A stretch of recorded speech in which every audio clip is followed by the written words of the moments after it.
Tens of thousands of people have been out on the streets across Israel tonight as unions there call for a general strike tomorrow in protest at the government's failure to secure the release of more than 100 hostages still being held by Hamas. The bodies of 6 hostages were recovered by the Israeli army this weekend. The IDF say they were discovered in a tunnel in Rafah in southern Gaza. Israel says they had been murdered in the last few days. Hamas claim they were killed by Israeli airstrikes. Our Middle East correspondent Lucy Williamson reports now on the growing pressure on Israel's Prime Minister Benjamin Netanyahu. Hamas would protect them as assets, the argument went. These younger, fitter hostages were the ones who would survive.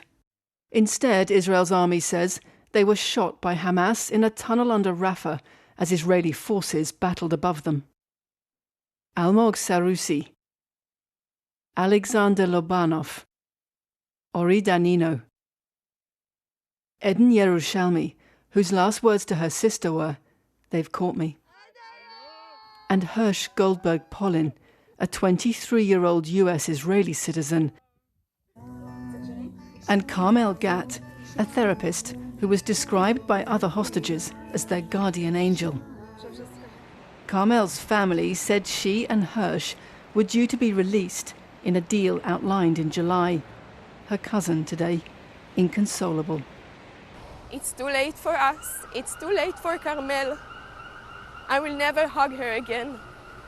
But 101 people can still hug their families. For them, make the deal. Save lives. As pressure on Israel's Prime Minister builds, today he blamed Hamas for the failure to free the hostages. While Israel is conducting intensive negotiations with the mediators in a supreme effort to reach a deal, Hamas continues to firmly refuse any offer. He who murders hostages does not want a deal. A red flag at the protest today, a message to the Prime Minister. The last red line has been crossed. Hostages were dying, they said, as a direct result of the Prime Minister's failure to sign a deal. Outside Mr. Netanyahu's office today, they've been shouting murderer. Many people here think he simply doesn't want a deal. And if a deal is no longer possible, they say, then the hostages are no longer valuable to Hamas. Hostages do not return when guns are shooting.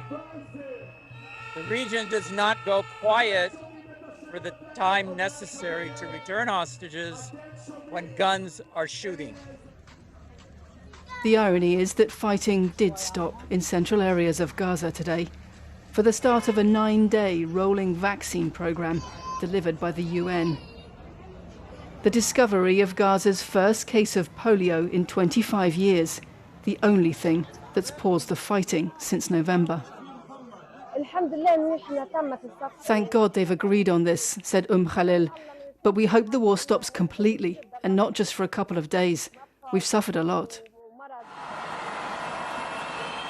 In Tel Aviv tonight, these 6 deaths sparked new life in the protest movement pushing for a ceasefire deal. Tens of thousands on the streets, confronting Benjamin Netanyahu with a choice. Peace in Gaza or war at home. Well, Israel's labor union has now announced a 1-day strike for tomorrow. It's expected to affect some public transport, some schools, hospitals and private businesses, and some of the flights out of the airport tomorrow morning might be affected as well. Israel's far-right finance minister is worried enough that he's asked the Attorney General to block the strike. But of course the government won't just be worried about the economic impacts of this. They'll be worried about the growing political pressure as well.